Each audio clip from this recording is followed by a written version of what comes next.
The students at Lincoln High thought Mrs. Davis was just another strict vice principal, who confiscated phones and handed out detention slips. They had no idea that the woman walking the hallways in business attire had once taken down cartel kingpins in the most dangerous neighborhoods of Mexico. But when 3 armed men stormed through the school's front doors that Tuesday morning, everyone was about to discover exactly who Angela Davis really was.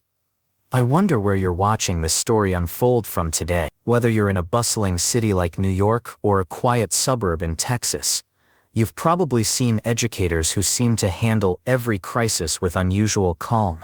But rarely does that calm come from the kind of experience Angela Davis carried with her every day. This is her story. Angela Davis had been the vice principal at Lincoln High School in Austin, Texas for exactly 3 years, 2 months, and 16 days. Not that she was counting, old habits from her previous career died hard, where attention to detail and precise timekeeping meant the difference between life and death. At 42, she presented the picture of educational professionalism: conservative business suits in navy or charcoal gray, hair pulled back in a neat bun, reading glasses that she wore more for authority than necessity. Her office walls displayed the usual academic credentials: Master's in Educational Administration from UT Austin, various teaching certificates, and photos from school events. What they didn't display were the commendations from the Drug Enforcement Administration, the Bronze Star for Valor, the photos of her with Joint Task Force teams along the Mexican border. Those stayed locked in a safety deposit box across town, along with the part of herself she'd deliberately buried. Mrs. Davis arrived at Lincoln High every morning at 6:30 a.m., a full hour before the first buses rolled in. She'd walk the empty hallways, checking locks, noting anything out of place, scanning for potential security vulnerabilities. The custodial staff thought she was just thorough. They didn't realize she was conducting a tactical assessment. Her office sat strategically at the intersection of the main hallway and the administrative wing, giving her clear sightlines to both the front entrance and the student commons area. Again, this appeared to be standard administrative position. In reality, it was the same kind of overwatch position she'd selected during countless operations in Juarez and Tijuana. "Good morning, Mrs. Davis," called out Jenny Martinez, the school secretary, as she passed by at 7:15. "Morning, Jenny. How's your son doing with that algebra class?" This was Angela's gift: remembering details about people's lives, making connections, building trust. It had served her well undercover, and it served her well in education. But where those skills had once been about survival, now they were about something more meaningful: helping kids navigate the challenges of adolescence. To the 1,847 students at Lincoln High, Mrs. Davis was exactly what you'd expect from a vice principal. Strict, but fair. She didn't tolerate disruption, handed out consequences consistently, and somehow always seemed to know when trouble was brewing. "Mrs. D has like supernatural powers or something," complained Marcus Thompson, a junior who'd been caught vaping in the bathroom for the 3rd time. "She sees everything." What Marcus didn't understand was that Angela's supernatural powers came from 15 years of training in surveillance, pattern recognition, and threat assessment. She noticed when students' behavior patterns changed because she'd been trained to notice when criminal behavior patterns changed. She could spot a concealed weapon because she'd spent years learning to identify them in hostile environments. But the students only saw the surface: the woman who made them put their phones in lockers during tests, who called their parents when they skipped class, who somehow always appeared in the hallway right when they were about to do something stupid. "She's fair though," admitted Sarah Chen, a senior who'd been suspended for fighting the previous semester. "She actually listens to you. Like really listens. And she remembers stuff." Among the faculty, Angela had earned respect through competence and calm leadership. When the heating system failed during a February cold snap, she'd efficiently coordinated temporary solutions while remaining completely unruffled. When a food poisoning outbreak hit the cafeteria, she'd managed communications with parents, health officials, and the district office with military precision. "She's unflappable," observed Tom Bradley, the head football coach. "Never seen her lose her cool, not once. Even when that parent threatened to sue the school over the scholarship thing, she just handled it. What Tom didn't know was that Angela had faced down cartel enforcers with automatic weapons. An angry parent concerned about their child's college prospects barely registered on her threat assessment scale. Principal Robert Hayes had noticed Angela's unusual skill set from the beginning. She has this way of diffusing situations, he'd told the district superintendent during Angela's annual review. Kids who come in here ready to fight just calm down when they talk to her. I don't know how she does it. Hayes didn't know that Angela had been trained in de-escalation techniques by some of the best negotiators in federal law enforcement. That she'd talked armed suspects into surrendering without firing a shot. That her calm demeanor under pressure had been forged in situations where making the wrong call could get people killed. Angela's path to the Drug Enforcement Administration hadn't been traditional. Originally from El Paso, she'd grown up seeing the effects of cartel violence firsthand.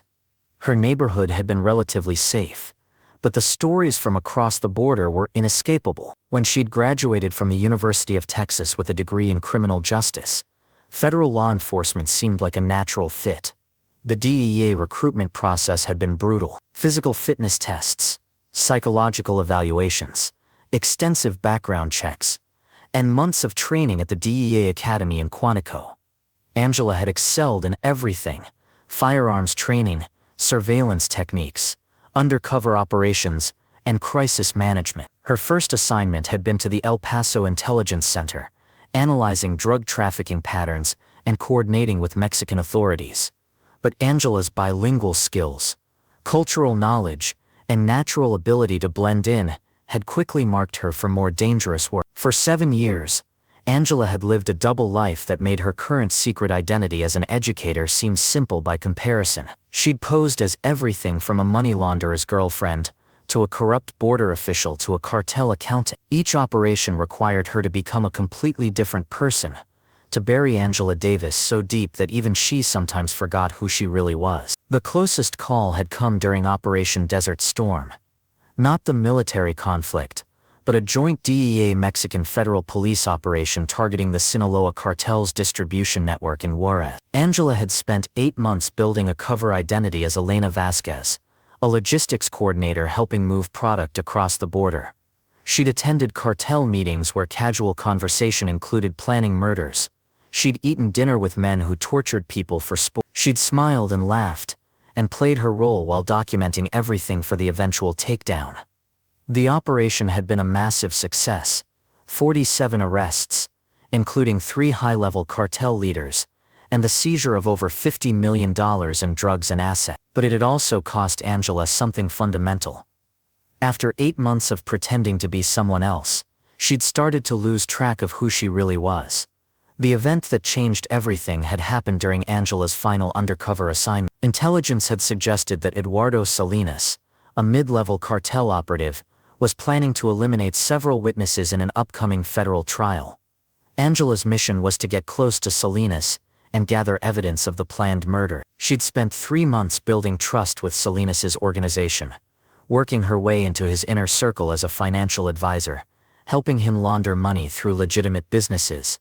The work was delicate, dangerous, and psychologically exhausting. On a Tuesday evening in March, while attending what she thought was a routine planning meeting in a warehouse on the outskirts of Juarez, everything went wrong. The meeting was a trap, not for law enforcement, but for rival cartel members who'd been muscling in on Salinas's territory. What followed was a firefight that lasted 17 minutes, and left 11 people dead. Angela, still maintaining her cover as Elena Vasquez, had been forced to take cover behind a shipping container while bullets shredded the air around her. When one of Salinas's men took a round in the leg and couldn't move, she'd made a split-second decision that saved his life and nearly cost her own.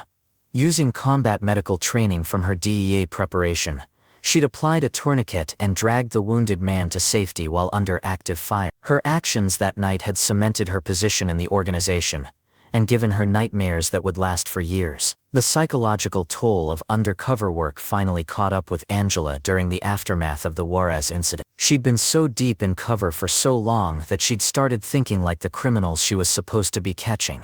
She found herself genuinely caring about some of the cartel members, despite knowing what they were capable of. The final straw came when she learned that Maria Salinas, Eduardo's 16-year-old daughter, had been accepted to the University of Texas.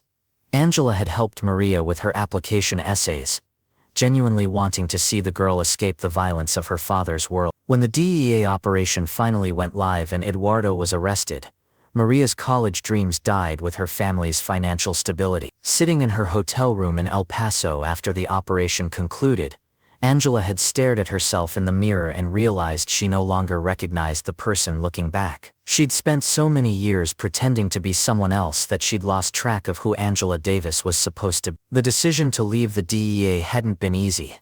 Angela had been good at her job, exceptionally good. Her supervisors had tried to convince her to stay, offering promotions, transfers to less dangerous assignments, even a position training new agents at Quantic. But Angela knew she needed to rebuild herself from the ground up. She needed to find work that felt meaningful in a different way, that allowed her to help people without having to lie to them every day.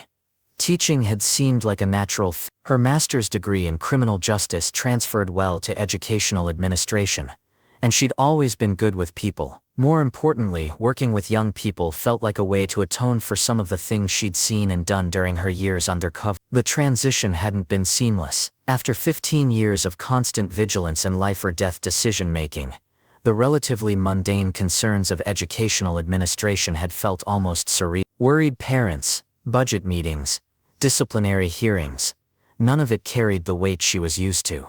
But gradually Angela had found her footing. She discovered that many of the skills that made her effective undercover also made her effective as an educator. She could read people, anticipate problems, and diffuse tense situations. She could project authority when necessary and show empathy when appropriate. Most importantly, she'd found purpose in helping young people navigate challenges that, while different from cartel violence, were genuinely important to them. A student struggling with family problems, facing peer pressure, or dealing with academic stress, deserved the same careful attention she'd once devoted to tracking drug kingpins. Tuesday, March 15th, 8:47 a.m.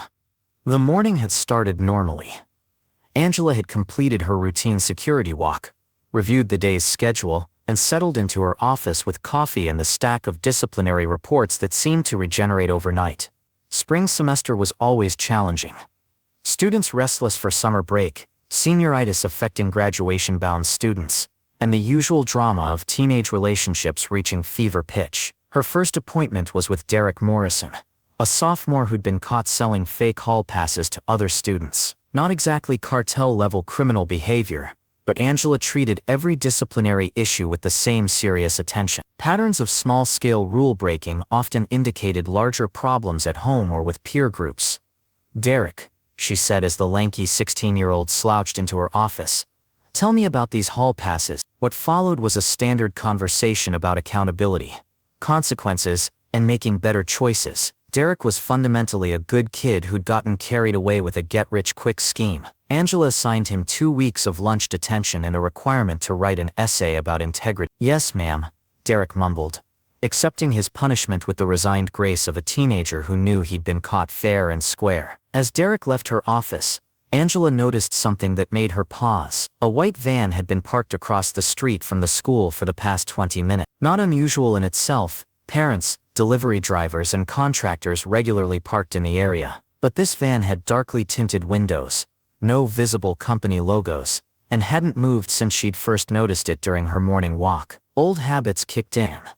Angela opened her computer and pulled up the school's security camera feeds. The van was visible in 3 different angles, and in each one, she could make out the shadows of multiple occupants. Again, not necessarily suspicious, but worth monitoring. 9:23 a.m. The occupants weren't moving, weren't talking to each other visibly, and appeared to be watching the school entrance. She pulled up the school district's threat assessment protocols on her computer, reviewing procedures for lockdown situations. Lincoln High hadn't had a serious security incident in over a decade, but Angela had always believed in being prepared for the worst-case scenario. Her phone buzzed with a text from Principal Hayes, "In district meeting all morning. You've got the bill, Bob."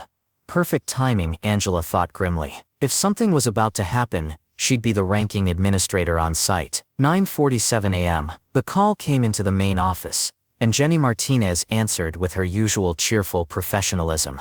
"Lincoln High School, this is Jen." Angela could hear the conversation from her open office door, and something about Jenny's tone made her pay closer attention.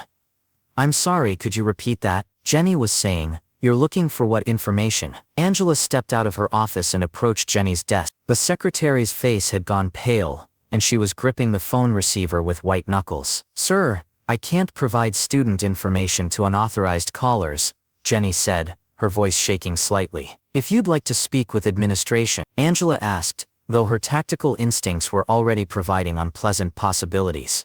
"Someone asking about student schedules," Jenny whispered. "He wanted to know what time Angela Rodriguez gets out of her third period math class." When I asked who was calling, he hung up. Angela Rodriguez, 17 years old, honor student, daughter of Judge Maria Rodriguez, who'd been making headlines for her tough stance on gang violence and drug-related crimes. Angela Davis felt her blood pressure spike as pieces of a very dangerous puzzle began falling into place. 10:15 a.m., Angela returned to her office and immediately began pulling up everything she could find about the Rodriguez family. Judge Maria Rodriguez had indeed been in the news recently, having sentenced several high-profile gang members to lengthy prison terms, the kind of sentences that generated enemies. More importantly, Angela Rodriguez was scheduled to be in Mr. Peterson's AP Calculus class from 10. Angela's DEA training kicked into high gear. She'd seen this pattern before: reconnaissance, targeting of family members, careful timing. This wasn't random violence. This was a planned operation. She picked up her phone and called the Austin Police Department's non-emergency line, requesting a welfare check on the white van parked outside the school. Then she called the district's security office, alerting them to a potential threat. Finally, she opened her desk drawer and retrieved something she'd hoped never to need again: an encrypted satellite phone that connected directly to her former DEA handler. Some protocols never expired. 10:43 a.m. Agent Michael Torres answered on the second ring. "This is Torres." "Michael, it's Angela Davis. I think I have a situation." There was a pause. Torres had been Angela's handler during her final 2 years with the DEA, and he knew her well enough to take any threat assessment seriously. "Talk to me." Angela quickly outlined the situation: the van, the phone call, the connection to Judge Rodriguez. Torres listened without interruption, and she could hear him typing rapidly in the background. "I'm running the judge's threat assessment file now," he said. "Jesus, Angel. She's got active threats from 3 different organizations. We flagged her daughter's school last month as a potential target. Why wasn't I informed?" Angela's voice was sharp with controlled anger. "Your cover was too valuable to compromise. We didn't think." "Angel, I've got multiple units en route to your location. Lock down the building, now." The line went dead just as Angela heard the first gunshot. 10:47 a.m. The gunshot echoed through the hallway like a thunderclap, followed immediately by screaming and the sound of running feet. Angela's training took over before her conscious mind fully processed what was happening. She grabbed the PA microphone and spoke in the calm, authoritative voice she'd used to coordinate raids in some of the most dangerous places on Earth. "Attention Lincoln High. This is Mrs. Davis. We are implementing lockdown procedures immediately. Teachers, secure your classrooms. Students, follow your teacher's instructions. This is not a drill." As she spoke, Angela was already moving. She pulled her master keyring from her desk, grabbed her radio and headed for the door. The shots had come from the direction of the main entrance, which meant the attackers were between her and the majority of the student body. Her phone rang. "Local police. Mrs. Davis. This is Sergeant Campbell, APD. We're 3 minutes out. How many shooters?" "Unknown. At least 1, possibly 3 based on my pre-incident observation. They appear to be targeting a specific student in room 317. Roger. Stay on the line and keep everyone locked down." Angela was already moving toward the stairwell, her mind shifting into the tactical mode she'd thought she'd left behind forever. The school layout was burned into her memory. Every exit, every hiding place, every potential choke point. The hallways of Lincoln High had transformed from a place of learning into a battlefield. Angela could hear doors slamming as teachers implemented lockdown procedures, the muffled sounds of students being moved away from windows, and somewhere above her the heavy footsteps of people who didn't belong. She reached the second floor and paused, listening. 2 distinct sets of footsteps, moving with purpose toward the east wing. Toward room 37, toward Angela Rodriguez. Angela keyed her radio. All staff. This is Mrs. Davis. Shooters are on the second floor, East Wing. Moving toward room Peterson. If you can hear this, implement classroom barricade procedures immediately. Static answered her. Either Peterson wasn't near his radio, or the attackers had already reached his classroom. Angela faced a choice that would have been unthinkable 3 years ago when she'd hung up her badge and gun. She could continue coordinating the response from a safe distance, trusting that law enforcement would arrive in time. Or she could do what her 15 years of training told her was necessary: stop the threat herself. The sound of splintering wood from the third floor made the decision for her. Angela took the stairs 2 at a time, her business heels clicking against the concrete in a rhythm that felt strangely familiar. How many times had she climbed similar stairs during raids, each step bringing her closer to danger and closer to justice? At the third floor landing, she paused and looked through the small window in the door. 2 men in dark clothing were using a crowbar to force open the door to room 37. They hadn't noticed her yet. Angela assessed her resources. No weapon, no backup, no body armor, just 15 years of experience and 47 students counting on her to make the right call. She opened the stairwell door and stepped into the hallway. "Excuse me, gentlemen." Both men spun toward her voice. They were young, maybe early 20s, with the hard look of people who'd grown up around violence. One held a pistol. The other carried the crowbar they'd been using on the classroom door. "You need to leave this building immediately," Angela said, her voice carrying the kind of authority that comes from years of facing down dangerous people. "Security is on the way, and you don't want to be here when they arrive." The man with the gun laughed, a sound devoid of humor. "Lady, you need to mind your own business, and get out of here before you get hurt." "I am the vice principal of this school," Angela replied calmly. "These students are my responsibility. Whatever problem you have with Judge Rodriguez, it doesn't involve her daughter." The second man, the one with the crowbar, looked confused. How does she know about the judge? Angela had made a calculated gamble, and it had paid off. Now she had confirmation of their target and their motive. More importantly, she had their attention focused on her instead of the classroom door. "My name is Angela Davis," she continued, taking a small step forward. "I know you're here because of the sentences Judge Rodriguez handed down last month. I also know that hurting her daughter won't change those sentences.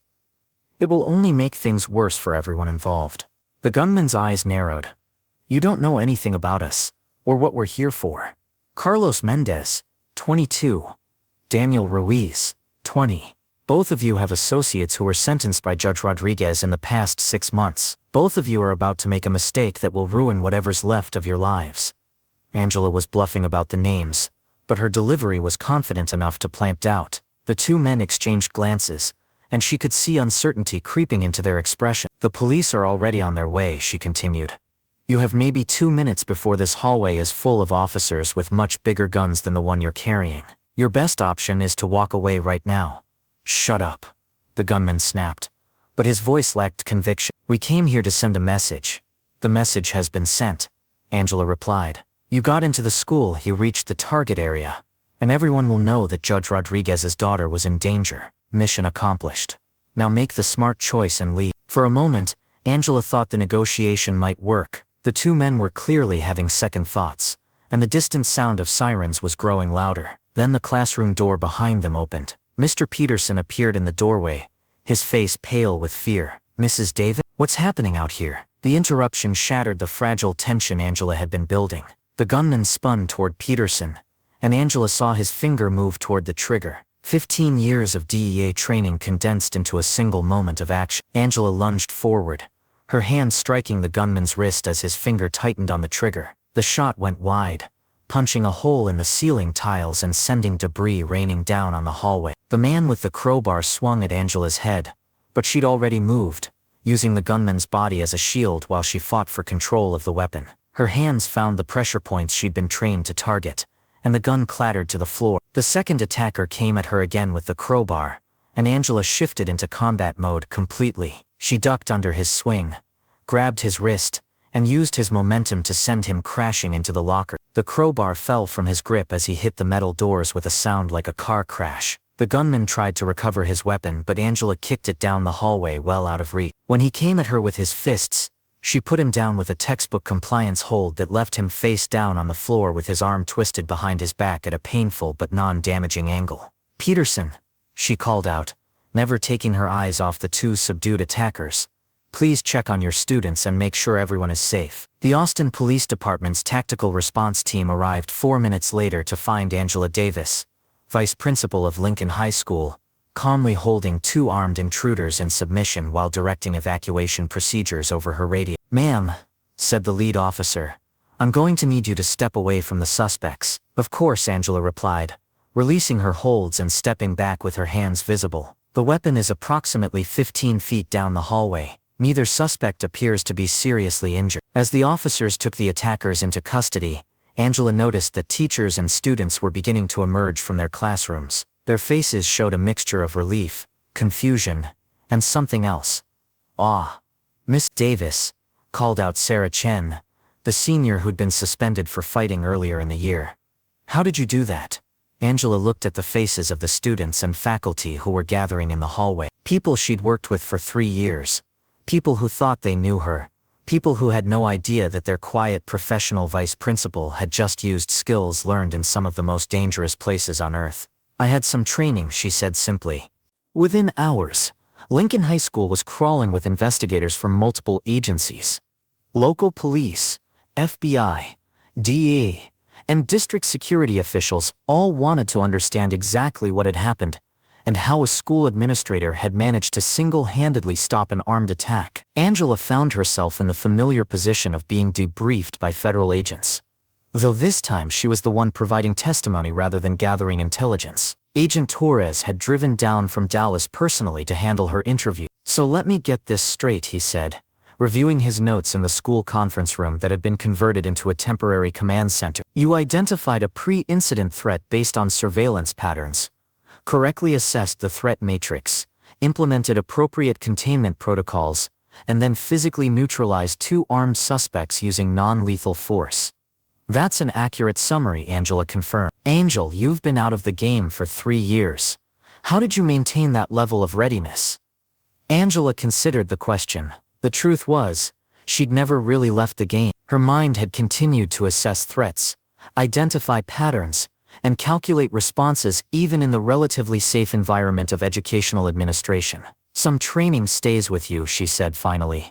By evening the story had gone national. School administrator stops armed attack was leading news broadcasts across the country. Video from the school's security cameras showed Angela confronting the attackers and taking them down with what military analysts were calling textbook close-quarters combat technique. Angela's DEA background remained classified, but that didn't stop reporters from digging. Within 24 hours they'd identified her as a former federal agent, though the specific details of her service remained protected. The headlines wrote themselves, "From DEA agent to school hero, undercover past saves students' lives, the vice principal who fought cartels." Angela watched the coverage from her apartment, feeling exposed in a way she hadn't experienced since her undercover day. The carefully constructed barrier between her 2 lives had been shattered in a matter of minutes. The next morning, Angela returned to Lincoln High to find a school transformed. Students who had barely acknowledged her presence before now watched her with a mixture of respect and curiosity that was both flattering and overwhelming. "Mrs. D," called out Marcus Thompson, the junior who'd complained about her supernatural powers, "is it true you used to hunt drug dealers?" "I used to work in law enforcement," Angela replied carefully, "but my job now is being your vice principal." The response wasn't entirely satisfying to students hungry for details, but Angela had spent too many years keeping secrets to start oversharing now. More meaningful were the quieter interactions. Angela Rodriguez, the student who'd been targeted, stopped by her office with tears in her eyes. "Mrs. Davis, I wanted to thank you, not just for yesterday but for everything. I never knew how much you were looking out for all of us." "That's my job, Angela," the vice principal replied, "and it's a job I take very seriously." Principal Hayes called an emergency faculty meeting for Thursday afternoon. The district superintendent was there, along with several school board members, and what appeared to be a federal agent in an off-the-rack suit. "I think we all know why we're here," Hayes began. "We need to discuss what happened on Tuesday and what it means for our school moving forward." The federal agent, who introduced himself as Special Agent Wilson from the FBI's Austin office, provided a briefing on the investigation. The two attackers were indeed associates of men sentenced by Judge Rodriguez, and their plan had been to kidnap the judge's daughter as leverage for reduced sentences. "The investigation is ongoing," Wilson said, "but I can tell you that Miss Davis's actions on Tuesday prevented what could have been a much more serious situation." When it came time for questions, Tom Bradley, the football coach, raised his hand. "Mrs. Davis, I've got to ask, where did you learn to fight like that?" Angela looked around the room at colleagues who'd worked alongside her for 3 years without knowing anything about her background. These were people she'd come to care about, people who deserved honesty. "I spent 15 years with the Drug Enforcement Administration," she said. "Most of that time was in undercover operations along the Mexican border. I left that work to come into education because I wanted to help people in a different way." The room was silent for a long moment. "Well," said Janet Collins, the AP history teacher, "that explains a lot about how you handle parent conferences." The laughter that followed helped break some of the tension, but Angela could see that relationships with her colleagues would never be quite the same. She was no longer just Miss Davis, the competent vice principal. She was someone with a mysterious and dangerous past. That evening, Angela sat in her apartment, looking at the stack of commendations and photos she'd retrieved from her safety deposit box. For 3 years, she'd kept this part of her life buried, convinced that her past and present couldn't coexist. Tuesday had proven her wrong. Her DEA training hadn't disappeared when she'd entered education. It had simply found a new purpose. The skills that had once helped her infiltrate criminal organizations were the same skills that made her effective at reading students and preventing problems before they escalate. More importantly, she'd realized that helping young people navigate the challenges of adolescence was just as important as taking down drug cartels. Different scale, different stakes, but the core mission was the same: protecting people who couldn't protect themselves. 6 months later, Lincoln High School had returned to something resembling normal, though the events of March 15th had left permanent changes. Security protocols had been updated, threat assessment procedures had been enhanced, and Angela Davis had been promoted to Director of Student Safety for the entire district. Her new role allowed her to use her unique background more directly, developing training programs for educators, consulting on school security assessments, and serving as a liaison with law enforcement agencies. The students had adapted to their principal's notoriety with typical teenage resilience. Mrs. Davis was now something of a legend, but she was still the person who confiscated phones and assigned detention. Some things never changed. "Miss D," called out Sarah Chen, now a college freshman visiting her old school. "I saw you on that news show last week. You looked really uncomfortable." "I don't like being the center of attention," Angela admitted. "I preferred it when people didn't know about my background. But don't you think it's better this way? Now everyone knows that you're not just some administrator. You're someone who actually understands how dangerous the world can be." Angela considered this. In the months since the attack, she'd received hundreds of letters from students, parents, and educators around the country. Many of them had shared their own stories of hidden backgrounds, second careers, and the challenge of integrating different parts of their lives. "Maybe," she said finally, "but my job is still the same.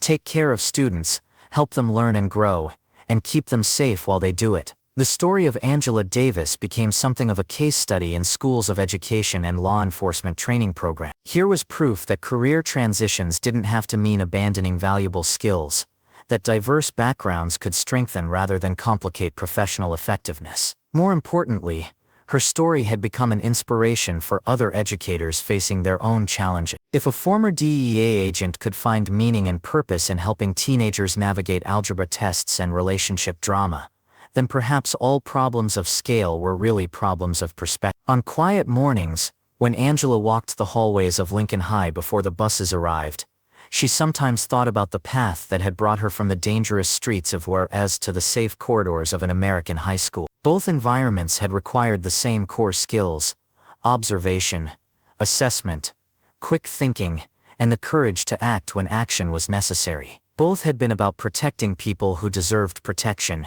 and stopping people who intended harm. The stakes were different, but the mission was fundamentally the same. And as she watched students arrive for another day of learning, laughing, arguing and growing into the adults they would become, Angela Davis knew she'd found exactly where she belonged. The vice principal who had once taken down cartel kingpins was now helping teenagers figure out who they wanted to be. It turned out that both jobs required exactly the same thing: believing that people were worth fighting for. If you enjoyed this story of hidden strength and unexpected heroism, don't forget to subscribe to our channel. Leave a comment about your own experiences with educators who seem to know more than they let on. You never know what stories might be hidden beneath the surface.